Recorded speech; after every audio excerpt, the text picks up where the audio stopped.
السلام عليكم ورحمة الله.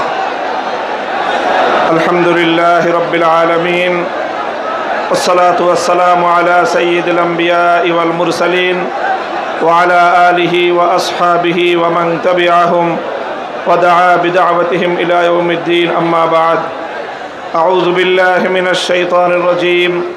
بسم الله الرحمن الرحيم.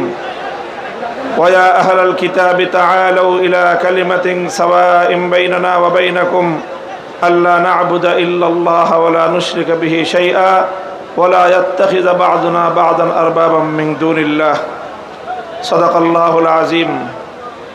ইসলামী আন্দোলন বাংলাদেশের উদ্যোগে আয়োজিত চরমনাই দরবারে অনুষ্ঠিত আজকের এই ঐতিহাসিক ওলামা মাশায়েখ সম্মেলনে উপস্থিত ইসলামী আন্দোলন বাংলাদেশের মোহতারাম আমির পীর সাহেব চরমনাই সৈয়দ রেজাউল করিম হাফিজাহুল্লাহ, অন্যান্য শীর্ষ ওলামায়ে কেরাম এবং সমবেত ওলামা মাশায়েখ ও আমার প্রাণপ্রিয় ধর্মপ্রাণ মুসলমান ভাই ও বন্ধুগণ,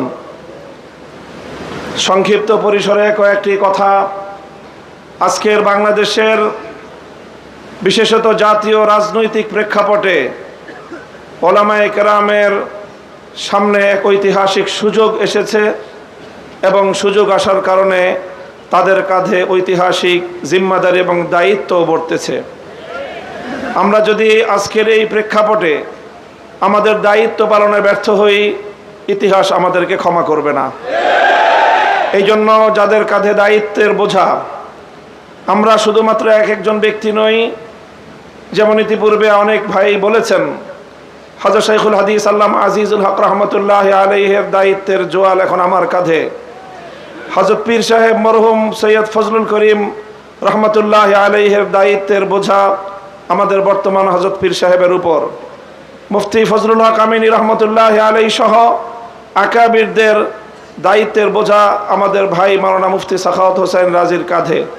এমনিভাবে আমরা বর্তমান প্রজন্ম আমাদের পূর্বসূরীদের রেখে যাওয়া একটি সুন্দর প্ল্যাটফর্মের উপর আজকে আমরা দাঁড়িয়ে আল্লাহর দ্বীনের কাজ করার সুযোগ পেয়েছি। কাজে এই জায়গা থেকে আজকের এই জাতিকে যদি আমরা নেতৃত্ব দিতে, যথাযথ দিক নির্দেশনা দিতে যদি আমরা ব্যর্থ হই, তাহলে আমাদেরকে অনেক বড় মাসুল গুনতে হবে, দুনিয়াতেও এবং আখিরাতেও। আমি আজকের যে জাতীয় চাহিদা, বিশেষ করে সারা বাংলাদেশের সকল ধর্মপ্রাণ শুধু নয়, যারা ধর্মকে ভালোবাসে অন্তত তারাও, ইসলাম প্রেমী সকল মানুষের অভিন্ন চাহিদা হলো ইসলামী নেতৃত্ব তারা ঐক্যবদ্ধভাবে জাতির সামনে অগ্রসর হোক, জাতির সামনে উপস্থিত হোক। আমি আমার দীর্ঘ যে পর্যবেক্ষণ বাংলাদেশের ধর্মীয় এবং রাজনৈতিক অঙ্গন নিয়ে, সেটা আমি দেখি যে বাংলাদেশে আমরা আলহামদুলিল্লাহ ইসলামিক দৃষ্টিকোণ থেকে আমাদের পার্শ্ববর্তী উপমহাদেশের অন্যান্য দেশের তুলনায় আমরা অনেক সহনশীল একটি জায়গায় রয়েছি। আমাদের বাংলাদেশে ইসলামপন্থীদের মধ্যে পারস্পরিক ঈমান এবং কুফরির কোনো ইখতিলাফ নেই, মতবিরোধ নেই, যেটা আমাদের পার্শ্ববর্তী দেশগুলোতে রয়েছে। সেখানে শিয়া সুন্নির মতো জটিল বিরোধ রয়েছে। এরপরও সেই সকল দেশগুলোতে আমাদের ওলামায়ে দেওবন্দ তারা নেতৃত্ব দিয়ে সেই শিয়া সুন্নি সহ অন্যান্য বাতিল পন্থীদেরকেও বৃহত্তর ঐক্যের মধ্যে তারা তাদেরকে সামিল করে জাতির সামনে ঐক্যবদ্ধভাবে নিজেরা উপস্থিত হয়েছেন। তা আমি মনে করি বাংলাদেশে এখন ইসলামিক অঙ্গনে 4টি পক্ষ রয়েছে, যাদের মধ্যে আমাদের মধ্যে বিভিন্ন শাখাগত, ফিকহি মাসআলাগত এবং বিভিন্ন আকীদার খুঁটিনাটি বিষয়ে, ঈমান এবং তাওহীদ এবং রিসালাত আখিরাত ছাড়া আকীদাগত অন্যান্য কিছু বিষয়েও আমাদের মধ্যে মতপার্থক্য রয়েছে। তবে আমরা সকলে একটি কথায় একমত, সেটি হলো আল্লাহর জমিনে আমরা ইসলামী হুকুমত কায়েম করতে চাই। এই এক কথার ভিত্তিতে এটাই হোক আমাদের আগামী দিনের রাজনৈতিক ঐক্যের বুনিয়াদ।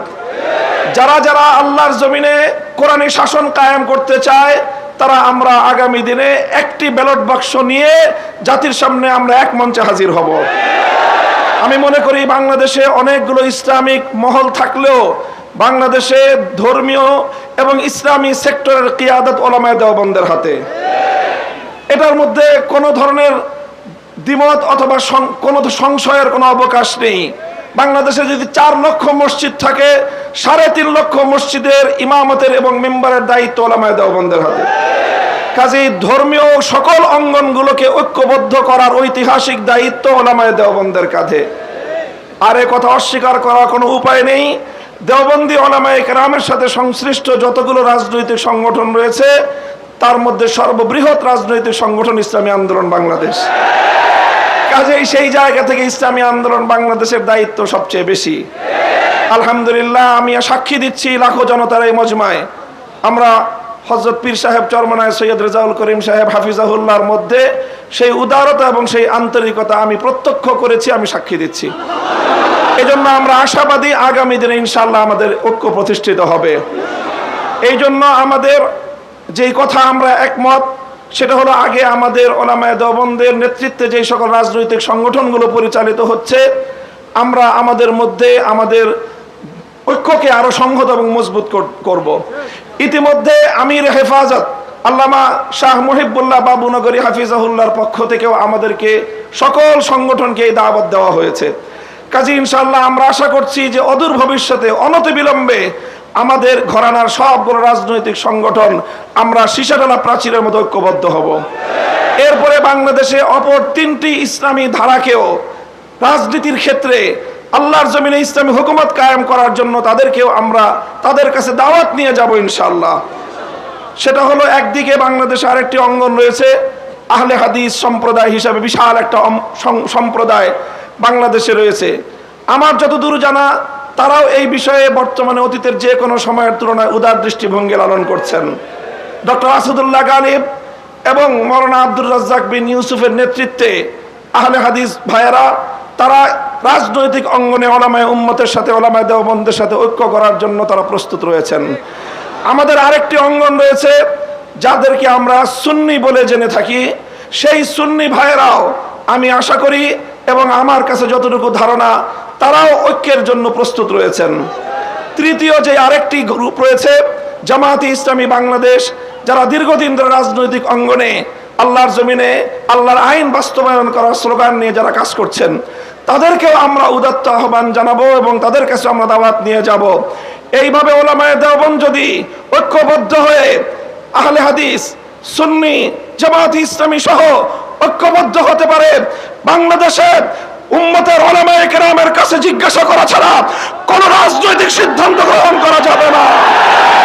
বাংলাদেশ ইনশাআল্লাহ আল্লাহর নিজাম অনুযায়ী চলবে, কোরআনী শাসন বাস্তবায়ন হবে ইনশাআল্লাহ। সেই দিন আমরা দেখতে পাবো, আমাদের হায়াতে, আমাদের জীবদ্দশায় দেখতে পাবো। আমি আশা করি আগামী নির্বাচন হবে আমাদের জন্য সেই ধরনের বৃহত্তর একটি ঐক্য জাতিকে উপহার দেওয়ার মোক্ষম সময়। আমি আপনাদের সকলের কাছে দোয়া চাই যে এভাবে যেন আমরা আমাদের ভূমিকাগুলো পালন করে যেতে পারি। বাংলাদেশ খেলাফত মজলিসের পক্ষ থেকে আমি আজকের এই ভর মজলিসে এই ধরনের কার্যক্রম পরিচালনায় আমাদের শতভাগ উদারতার এবং আন্তরিকতাপূর্ণ ভূমিকা পালন করার প্রতিশ্রুতি দিয়ে যাচ্ছি ইনশাআল্লাহ। নাসরুম মিনাল্লাহি ওয়া ফাতহুন করিম। আসসালামু আলাইকুম ওয়া রাহমাতুল্লাহ।